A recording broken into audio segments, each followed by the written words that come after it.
It's time for Around the Ozarks Sports Scene, brought to you by Colton's Steakhouse, Thompson Sales, and Deadeye Gun and Pawn in Sparta. Here's your host, Scott Puryear. Welcome into another edition of Around the Ozarks Sports Scene. I am Scott Puryear. As always, big thank you to you for tuning in this week as we talk sports locally, regionally, and nationally. Big thanks to our sponsors, Thompson Sales, Colton's Steakhouse, and Deadeye Gun out of Sparta. We'll talk more about them at the end of the program, but always my pleasure to have my friend on as a guest. He is George Schroeder. He is a former national college football writer for USA Today, now a pastor down in Texas, and the author or co-host of Gridiron The Gospel, which focuses on college football and the gospel as well. And George, thanks for your time today. Matt, Scott, I'm glad to have the opportunity. Thanks for asking me. And you bet you. We go way back. George was a student at Southwest Baptist University in mid-90s, early 90s? Early 90s, yeah. I mean, I'd like to say mid-90s, but we'll go with early. And starting his journalistic career, and we employed him at the News Leader as a freelancer. Went out and covered stories for us. And what was that your first writing gig? Was back then? Yeah, and I was also and obviously working at the SBU's student newspaper, but then and I worked at my hometown paper in the summers, the Arkansas Democrat, which became the Arkansas Democrat Gazette. So, but yeah, the News Leader really gave me a jump start, and so I'm forever be grateful for that. He's one of those guys that went on to bigger and better things, and we were very happy for it because kind of take us down the path journalistically. Where you the stops for you along the way? Yeah, so after SBU, I ended up working full time with the Little Rock newspaper, the Arkansas Democrat Gazette, and from there went to the Oklahoman of Oklahoma City to cover OU football and OU sports. And from there, and this is the 30-second version, from there went to the Register Guard of Eugene, Oregon as a sports columnist. Started doing some work with Sports Illustrated's website at that point. And then next thing you knew, after several years there in Eugene, had an opportunity to go cover college football, college sports nationally at USA Today. And so at that point, we actually moved back to Norman, and because I needed to be in the center of the country, and we had loved our life in Oklahoma. And covered college sports for USA Today for almost 8 years. And then at a certain point, God turned my heart towards ministry. And so here I am now serving as a pastor of a local church in small town Texas. What was your last season of college football for USA Today? What was that? Yeah, 2019 was the last year I covered college football for USA Today. So Joe Burrow and LSU with that, offense for the ages. That was the last season that I covered it for that. And I'm glad that I get to kind of keep my foot or my toe dipped in the waters there with the podcast you mentioned earlier. That allows me and sort of forces me to keep up with college sports, to a much greater degree than I would otherwise. So you basically saw COVID coming and avoided all that, right? That's very, very, I guess, predictive of you there. That was good. Yeah, that was really good. You heard these stories about those flu-like symptoms. No, I wish that was it, right? No. You'd have told others if you did, right? I would have. I would have made sure that we were all safe. But no, I wish. But you're right. I hadn't thought about that. So I missed the strangeness of the 2020, first of all, 2020 with all the with the basketball tournament being canceled, and then the strangeness of what the football season became. I missed all of that, and I don't think I really missed having to try to cover that either. Talk about the podcast and how it came about. Yeah, so I'd been in ministry for a couple of years. Was actually serving at a seminary in Fort Worth. And I got a phone call from a guy that I knew not well, but I knew of. Brad Edwards is a former college football analyst for ESPN. And actually, during COVID, ESPN had done some layoffs, and he was among those whose contract was laid off. And so he was like, "Hey, I know that you are a follower of Christ. I am too." This is Brad talking. He said, is there a way we could do something that allows us to be in college football, talk about the stuff that we know or think we know, and then allows us to talk to share the gospel too? And really, from that first conversation, we had several more conversations over a series of months, and the next thing you know, we had kind of come up with the idea that we have, which is to do a little podcast and just talk whatever's going on in college football for the first half. And those of you guys who are listening, I'm doing air quotes now, the first half, and then the second half of each podcast we devote. And it's not necessarily 30 minutes and 30 minutes or whatever, Sure. but second half is more faith-based conversational topics. And so I've really enjoyed doing it. And that's how it started, really, was just, hey, um, we both love Jesus. How can we share him? And is there a way to leverage what we've done in the past to do that? Your time with OU and people that know me over the 40 years in this market know I'm a big OU fan. I think you probably escaped the wrath that Eric Bailey felt, where I would text him with questions I wanted to ask Bob Stoops and now Brent Venables in post game press conference. I don't think you ever got that privilege of getting those in game texts from me, did you? No, I didn't. And by the time, no, because I covered them from 2000, 2007. So the first 20 games I covered, they won. Oh yeah, yeah. Right. So I I had no covered the problems national with title that game. either. Yeah, and so you didn't have any issues with them at that point. And then I I thought, covered them in 3 or 4 other national title type situations, or at least races and yeah. chases. And so it was a little bit different era. I just wanted Eric to take my phone up to the podium and show Lincoln Riley what I was wanting to ask at that point, but he never would do it. So I guess we weren't as close as I thought we were. But anyway, wanted to bring you on because obviously value your knowledge and your opinions on college football and wanted to hit on several topics. When you were covering the game in 2019, we didn't have the transfer portal as it is now. We didn't have NIL. We didn't have quarterbacks commanding $5 million salaries for a season. I guess my first question is, I don't think you probably miss covering any of that, do you? No, when you start talking about the combination of the transfer portal and NIL, I don't miss that at all. And by the way, it's the combination that's caused all the issue. It's not really one or the other. Maybe it's one more than the other. I don't miss that.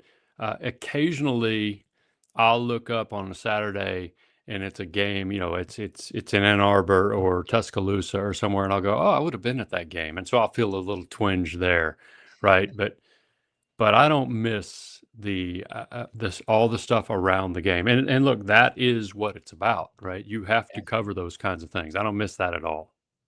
I think the comment I saw on one of the OU fan boards one time was, and this was about a year ago, pretty much summed it up, is just tell me who we have on the roster on August 31st, and that's who I'll root for.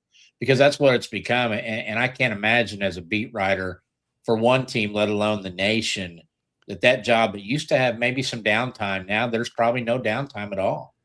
No, I don't think there is. That said, I mean, it's obviously coaches that have no downtime, because not only they were always recruiting, right? You were back in the day, if you weren't recruiting the guys you were going to sign this year, you're trying to get a hold of the ones for next year, or you're trying to figure out who you're going to recruit after that. So you're going several grades backwards. Now you're not only recruiting high school kids, you're recruiting or figuring out who you might recruit college kids who are going to go in the portal, and you're trying to retain your own roster. And so I don't think those guys have any time off. So I don't really look at, those of us covering the game and that kind of thing and even think it's even similar. But I will just tell you this, if I were covering it, I would have to just take some time away and say, I can't cover all that stuff. So I don't know how a person who's on a beat for a single team can, meaning covering OU or covering Mizzou. I don't know how you do it unless you have a tag team approach with a couple of people. And those days are kind of few and far between too, because of sort of how sports media has shrunk in terms of staffing. So I don't know how you would do it and think you were going to be on top of everything and still get some time of rest away from it. and I think that reflects in the fact that not only do we see the older coaches getting out saying, I'm done with this, I've had it, but then older reporters, I mean, Eric Bailey, our friend, is kind of a dinosaur now in that regard, because he's surrounded by kids that are 24 and 28, and these kids that can go and hit the ground and keep running and stuff. It's affecting it industry wide, is it not? Yeah, I think so. It is. And, um, I think some of that's just as we get older, right? You don't have the same maybe. And look, I think I'm pretty vital. You probably think you're pretty vital. I'm sure Eric does too. But maybe you don't have the same. Uh, it's not even that you don't have the same energy or the same get up and go. It's also that you have different seasons of life that you're in. Yeah. You've got kids, or you've got other kinds of family things that you didn't have at 24 and 28, and so you've reached a point in your career where there's not as much upward mobility depending on who you are and where you are. And so I think some of that becomes is this worth it to always be working all the time? And so I do think there's some people that are going, maybe there's something else. That said, it's still a great, fun endeavor. I mean, I think if you are fortunate enough to be in a spot where you're in sports journalism and they're paying you to do it, Yeah. and that is a fun role to have, right? I mean, I enjoyed every minute of it. I'm grateful that God's moved me where He's moved me. So don't get me wrong, but I enjoyed all of that. It was fun, and I'm not going to complain about um, long hours or an erratic schedule, because the other thing an erratic schedule is, and this is one thing we don't like to talk about because we don't want to let people know the secret, is it's also a flexible schedule in a lot of ways. Yeah. So sports writer might be the guy who can go play golf on Monday morning, Yeah. right? Now, that's not all we do, and you're working every weekend, but there's a lot of good that goes with it. Well, we saw one of the amazing stories in college football history had come to a close a week ago Monday with the national championship game. Indiana goes 16-0, Mhm. 3 years removed from being the worst college program in the country, and in terms of losses. Kurt Signetti gets there, builds a team around his old players at James Madison and in the portal, a very experienced team, and they go undefeated. And if you'd have asked me, or if I asked you a month ago, we'd had a list of reasons why the game was broken. But now we see a team rise from the ashes, so to speak, and win a national title. I guess the question is the game broken? I think it depends on which piece you're looking at today. Yeah. As we record this, Duke has just mentioned or has just settled out of court after suing their quarterback, Darian Mensah, because he had signed a deal, a 2-year NIL deal, and then decided he wanted to go to Miami. And so they've just settled out of court with him. So in that regard, it's broken because you've kind of got this whole new element that was never there before. In some ways, though, it's never been better. And here's what I mean by that. Cinderella never had a chance until the combination of NIL and the portal. And when I call Indiana Cinderella, I do not mean that they're like Hickory High from Hoosiers, Yeah. because they were really talented and really good, and they rolled over almost everybody they played, including a really good Oregon team, earlier in the playoff. But the idea that the losingest program in college football history, which is what Indiana was going into the 2025 season, they had 715 losses. They've since been surpassed by Northwestern, which has 718. But they had 715 all-time losses, most ever by anybody.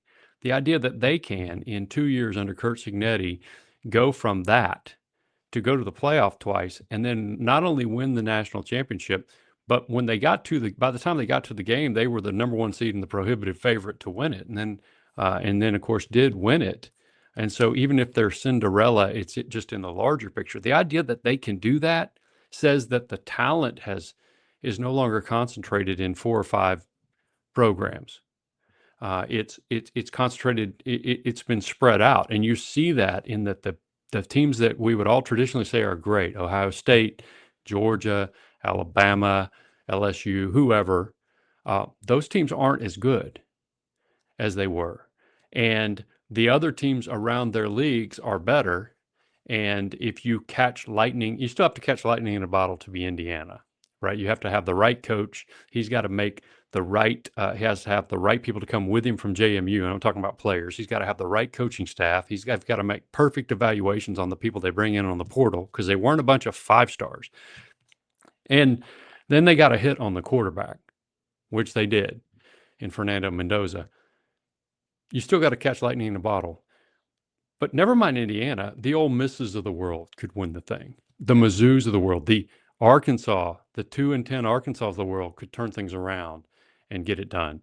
Much less the OUs and the Texases and the Alabamas and the people that you think ought to be able to do it.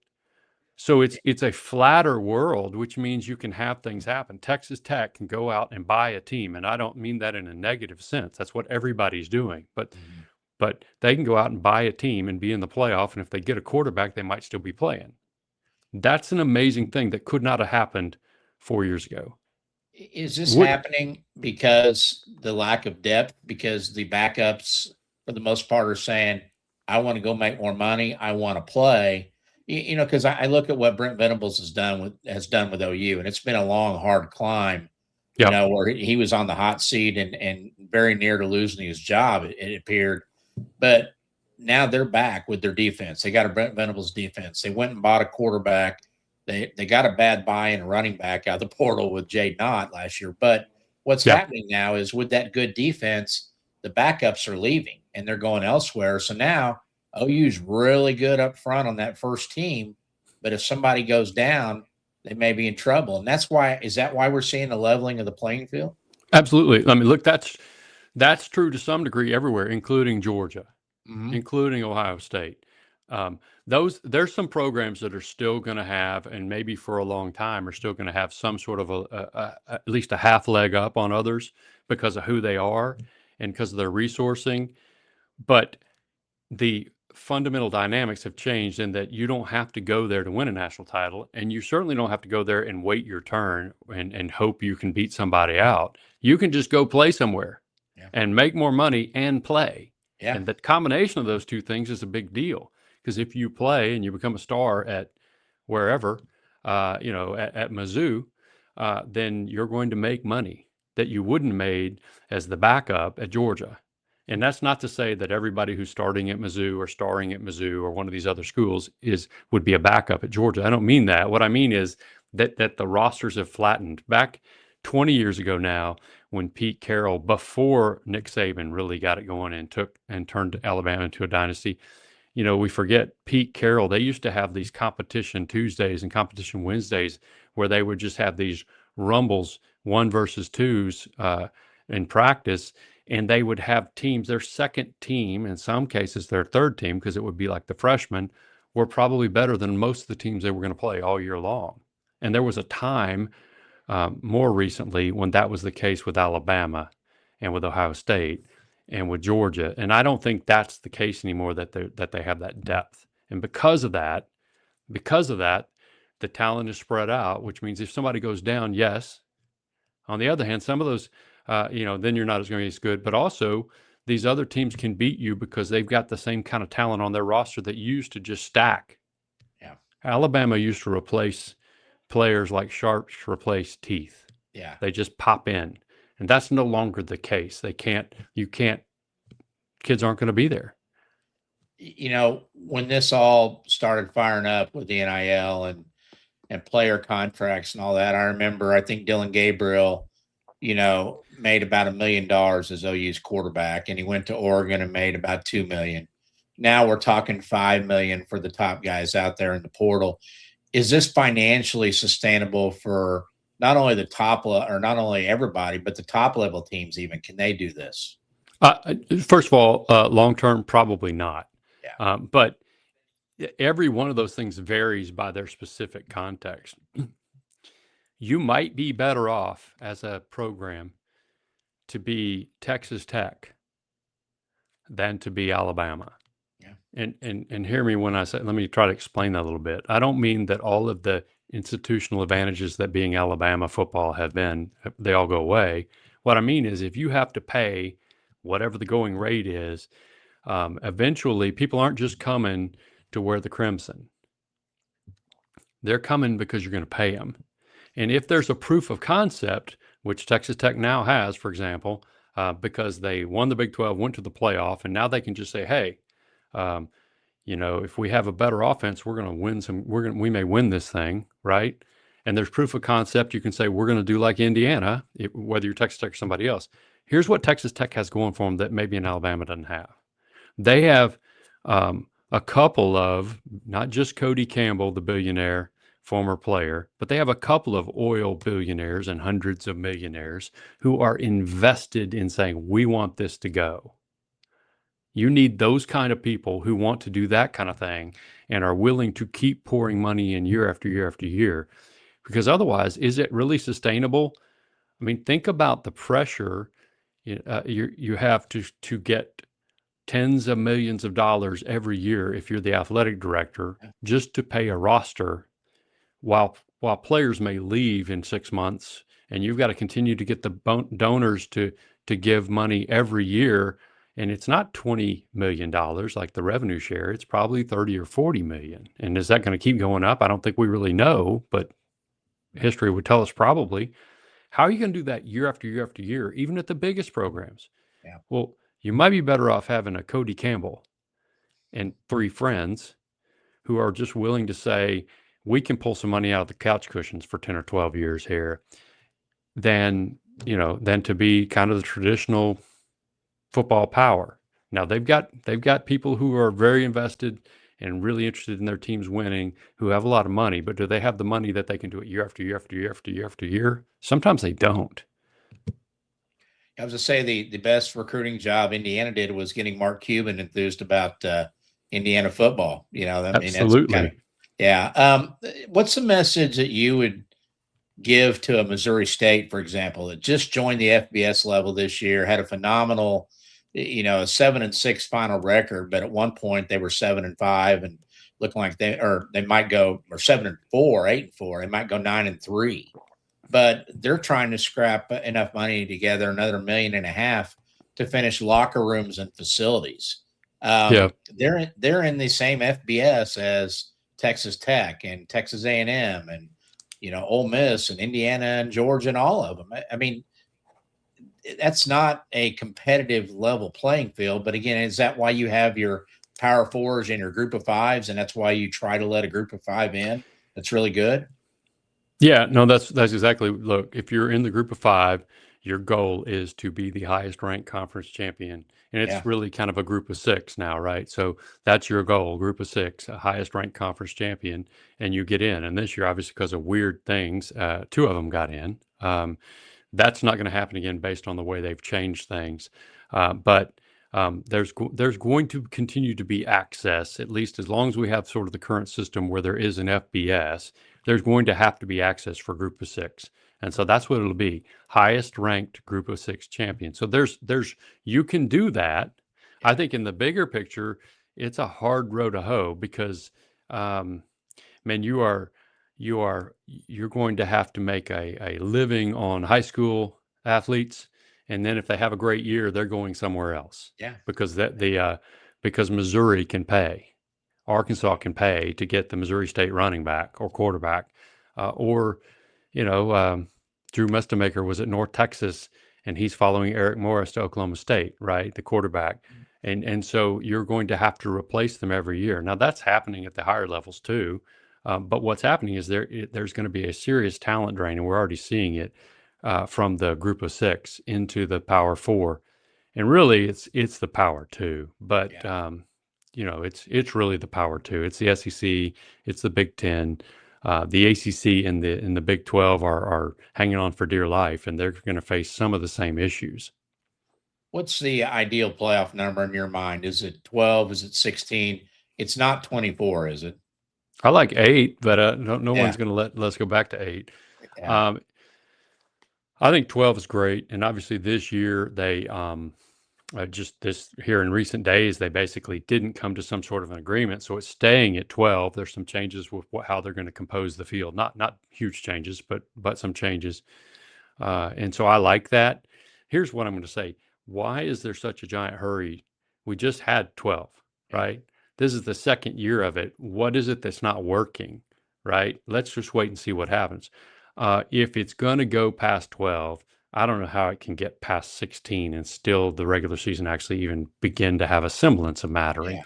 The Big Ten's idea of 24, and then you add in automatic qualifiers from the Big Ten and the SEC simply because they have jersey patches on them that say SEC and Big Ten is it's a bad idea. Yeah. And the good news is the SEC at least seems to think it's a bad idea too. But the way the talent level has flattened, this really there's never a perfect way to do this, but this really doesn't need to be just if you're in this league, you can be an automatic qualifier. Other than I like the champion qualifying. I think that's great because at least the conference championship still means something. But it needs to be based on how good you are. And I realize that's all subjective and people can get mad at the committee and everything else. But, hey, a 10 seed could have won the national title this year in Miami. Yeah. Almost didn't get in, which is a whole other issue from 8 weeks ago. But a 10 seed could have won it. And I'm just going to tell you, 3 or 4 years ago, the 4 seeds couldn't win, much less the 5 or the 6 or the 7 or the 8, the teams that were on the outside looking in. That tells you as much as anything else how different life is. The 10 seed was at least as good as anybody else in the playoff, not named Indiana.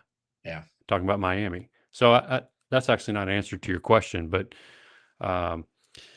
we'll see where it goes. I think it'll be 16 here shortly. Obviously not next year, and I'm glad of that. But it needs to not go further than that. You had 2014 playoff. That is way too many teams, and the regular season's not going to matter nearly as much.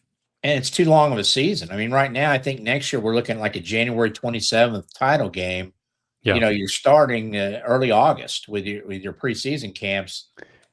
Is there a point where would they ever touch the conference championship games to add that extra week for a playoff, or are those such gold for the TV contracts that they're untouchable? Well, they're untouchable until TV makes you whole with they make millions of dollars, the conferences do, for the conference championship games. They're untouchable until TV says, we're not only going to give you that money back in this new contract as we expand the playoff in this hypothetical, but it's going to be so much more than that, you'll never even miss it. And I think we'll lose something of the fabric of college football when that gets lost. I think it is going to happen. We'll lose conference championship games. But we've lost so much else in the fabric of college football. I mean, it's almost unrecognizable, and there's some good to it and a whole lot of bad to it. I want to get your thoughts on Dabo Swinney going scorched earth last week on Ole Miss and the allegations that, Clemson did the right thing, brought a kid in from the portal. He signed his contract. He got an apartment, bought a vehicle, started going to class, and allegedly Pete Golding in Ole Miss is texting him in class about getting out of what's your buyout and can you come to Ole Miss? And the kid goes. And Dabo brings a timeline, press conference. Your thoughts on that whole situation? Well, first, it's astonishing that Dabo and Clemson did it and went public. You always hear sort of allegations of tampering, which, by the way, tampering itself is something that every college coach wants to tell you is such a horrible thing. And I think I understand why they say that, even as their programs are doing it. Yeah. But it's actually in NCAA infractions, it's actually a level 2 violation if you get caught tampering, and you might get a game suspension if they actually catch you. And nobody ever catches anybody. It's not a level 1 being the highest. They used to have major and minor, major and secondaries. This is a level 2. It's not the same. That said, for Dabo to do that, and keep in mind, this is not an indication that Dabo is late to the game and getting in the portal. All that is true, but they actually are playing the portal game now. They're doing what you have to do to try to build the roster. This is not Dabo from a couple of years ago when he was like resisting the New World Order. This is him having adjusted to the New World Order, trying to do it in order for Clemson to be relevant, and doing it. Bring a linebacker in from Cal, and then them getting tampered with. It certainly appears, but you always hear about this. What you never hear is any specifics. You don't even usually hear the school, at least that it becomes apparent when the player goes there, but you never hear it out of the mouth of the victimized school, so to speak, right? For them to do the timeline, they had like a TikTok of it, not TikTok like the app, but they had the timeline of how it went down. They had text records, all sorts of things like that. That is an astonishing thing, as someone who covered the sport forever, to see someone just say, "We are going to go," as you called it, scorched earth. Yeah. And I'm going to name Pete Golding, the new head coach at Ole Miss, for having done this. I'm not going to like soft soap any of this. I'm just going to say it. It's astonishing. Now, as to what happens, I don't know. Probably not much. This is one area where the NCAA actually still has jurisdiction in the tampering type end of things, as opposed to the rev share end of things, which is the College Sports Commission. It's been outsourced to them to sort of police that. So I don't know what will happen there. I did read that the NCAA has confirmed that they're looking into it, which they would certainly. And I'm sure that if you went scorched earth in a press conference, you at that moment or had already sent it all to the NCAA too. You had turned in Ole Miss. What's going to happen? I don't know. The linebacker Luke Farrelly is now enrolled at Ole Miss and planning to play there, and I'm sure that's what's going to happen.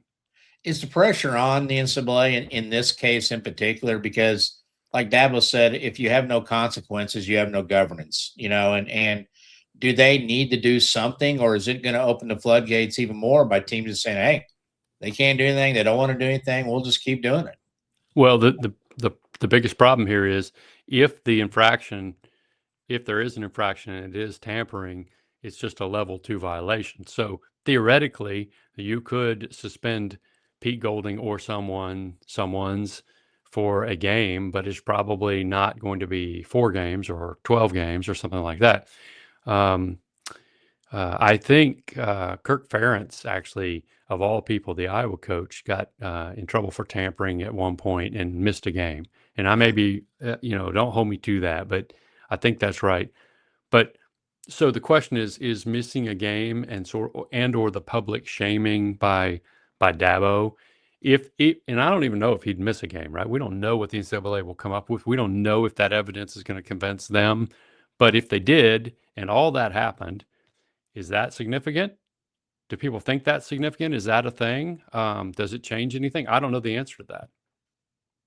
We talk about how tough your job would be as a national college football writer.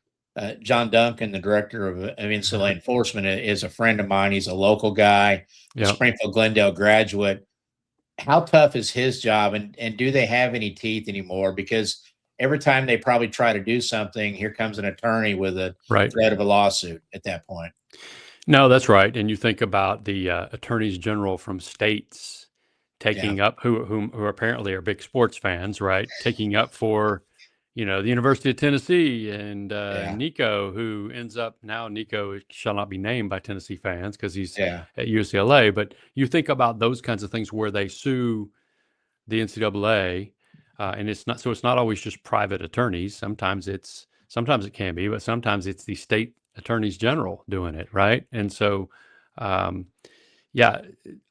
me, the NCAA has always had a really, really hard row to hoe because it's a voluntary association, and most of the ability to investigate relies on people, doing what you ask them to do. You don't have it. They've never had subpoena power. They're not going to get subpoena power. They can't compel people to turn over phone records or turn over bank statements or whatever else. They've never been able to do that. The only power they really had was the idea that they might be able to say, you're going to be suspended, or we're going to, vacate some wins or something like that. And we can argue about whether or not that means anything to anybody or not.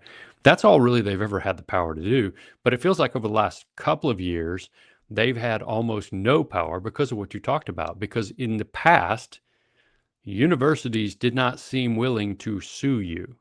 They seemed like they would chafe, and their athletic director or their president or both would come out with strongly worded statements about how unfair the NCAA is, but they were going to take the punishment because it was a voluntary association, and we've gone way past that today. And so, to me, John Duncan has had a thankless job. It's never been more thankless than it is now, and I don't know what the future is for enforcement. These people think they want rules. They say they want rules, and then they go out and they add a player who played for you earlier in college basketball, Alabama, who's been playing in the G League for 2 years, and they just say that's no different than bringing in an international player. Well, the NCAA has always said there's a distinction there. You didn't start, you never had played in college before, right? There's some distinctions there. And so you say on the one hand, we want to all follow the rules. And on the other hand, you just go brazenly break one. And I'm not trying to pick on Alabama here. I mean, Baylor did something that made everybody mad where they brought in a guy from, who's been playing international ball, but he'd never been in school. But I don't think that was the right way to do it either. So, I mean, it's a mess because they say they want the rules, but then until you want the rules until they impact you.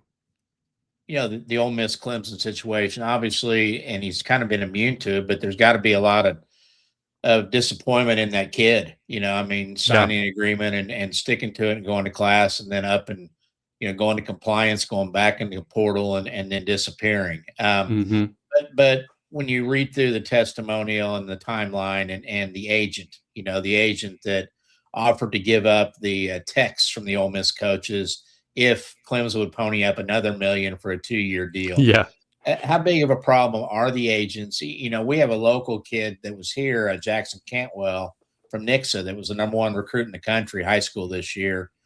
He signed with Drew Rosenhaus and his group as a high school junior.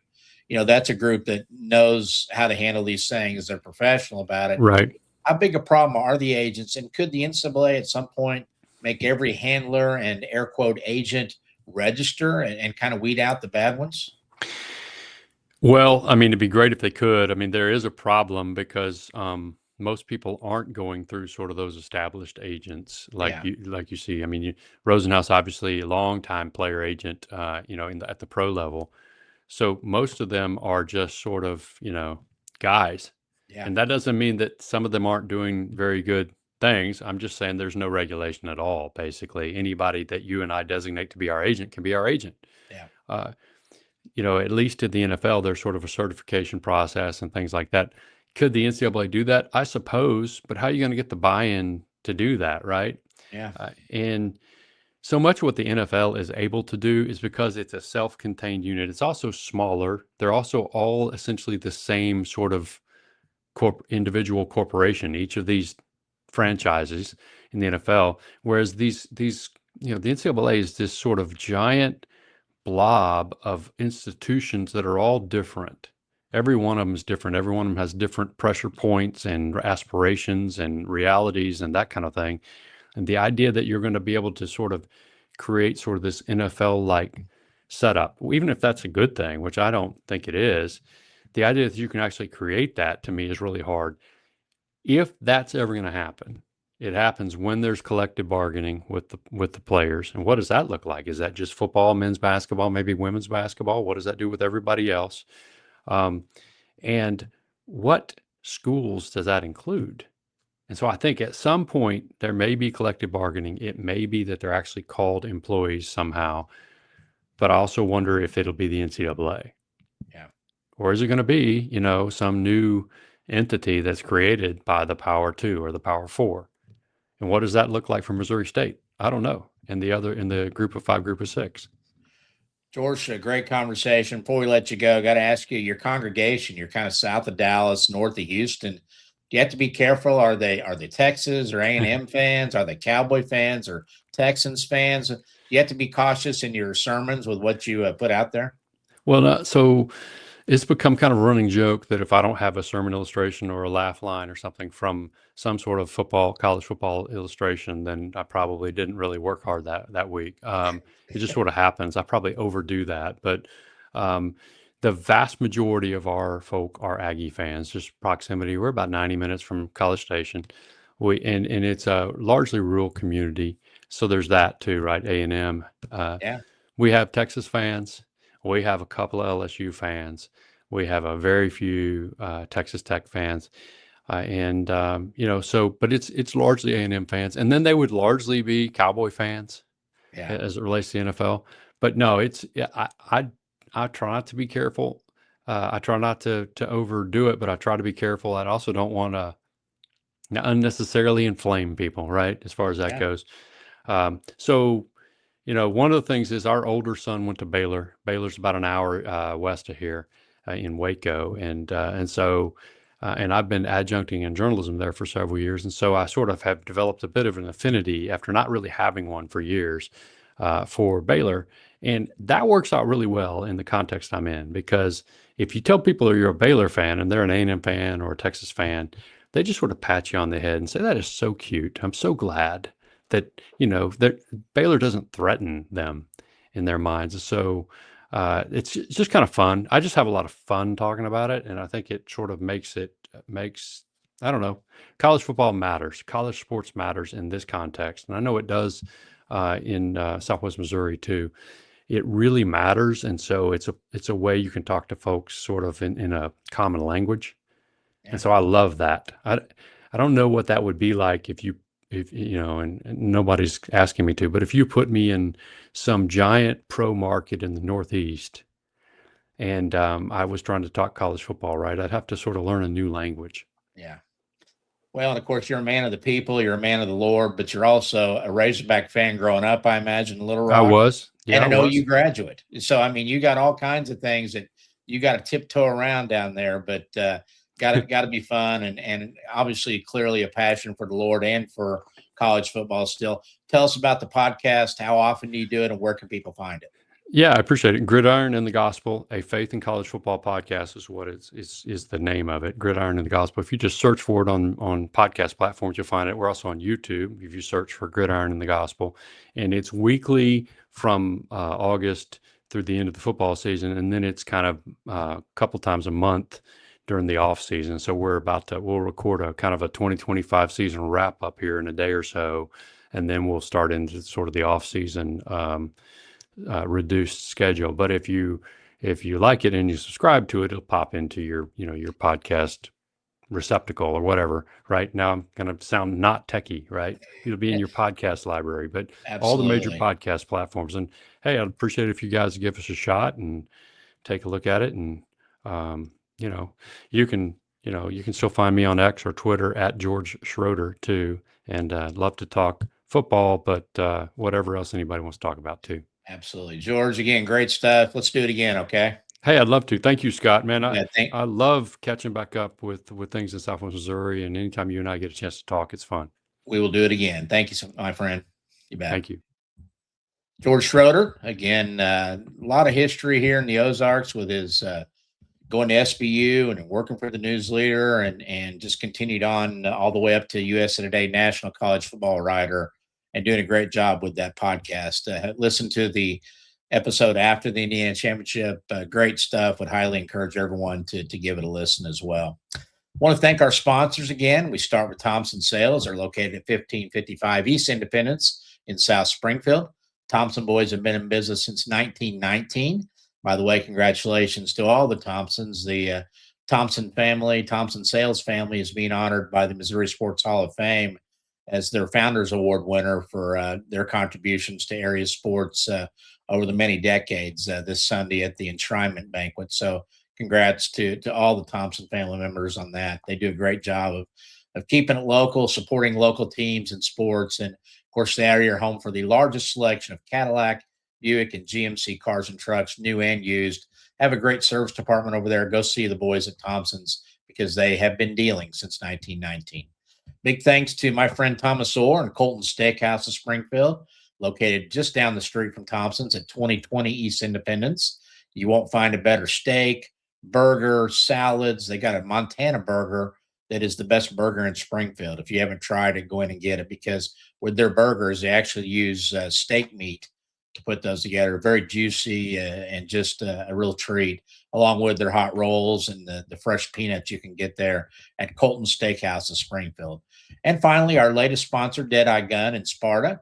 They came on board last month. We want to welcome them in, and they are at 7483 Main Street in Sparta. You can also visit deadeyegunsupply.com to check out their selection of guns, pistols, rifles, ammunition, all hunting accessories you're looking for. Jonathan has that stuff at Deadeye Gun in Sparta. Go see him. And again, we thank them for their sponsorship. That's going to do it for this week's edition. Again, thanks to George Schroeder for his time. Enjoyed that conversation. We will see you next week on Around the Ozarks Sports Scene.